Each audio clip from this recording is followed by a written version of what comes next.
ভাই কলোরাতে দেখি বাঘ দেখা গেছে। ভাই কোন অ্যাঙ্গেল থেকে যে এই ভিডিওটা দেখে মানুষজন এটাকে বাঘ মনে করছে আমার তো মাথায় ঢোকে না।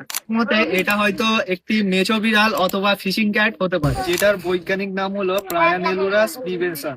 এগুলো নর্মাল বিড়াল অথবা ডোমেস্টিক ক্যাটের থেকে একটু তুলনায় অনেকটাই বড় হয়ে থাকে, প্রায় 3 গুণ। এরা বেশিরভাগ জলাভূমি যেমন নদী নালা মাছের খামারের আশেপাশে এরা বেশিরভাগ থাকতে পছন্দ করে। এরা ব্যাঙ কাঁকড়া সাপ ইঁদুর এসব খেয়ে থাকে, কিন্তু এদের প্রধান খাবারই হচ্ছে মাছ। তাই জন্য এদের মেছো বেড়াল অথবা মেছো বাঘ বলা হয়, যার উপরে কালো ডোরাকাটা দাগও থাকে, যেই কারণে এগুলোকে চিতা বাঘ অর্থাৎ প্যান্থারের মতো দেখা যায়। তাই জন্য প্রথমেই যদি কোনো সাধারণ মানুষ এটিকে দেখে তাহলে তার বুঝতে একটু অসুবিধা হবে যে এটা বিড়াল নাকি বাঘ। প্যান্থার যেহেতু একটি হিংস্র প্রাণী তাই জন্য এটি বাঘের ক্যাটাগরিতে পড়ে। আর মেছো বেড়াল অর্থাৎ বুনো বেড়াল একটি শান্ত স্বভাবের প্রাণী, সেই জন্য এটি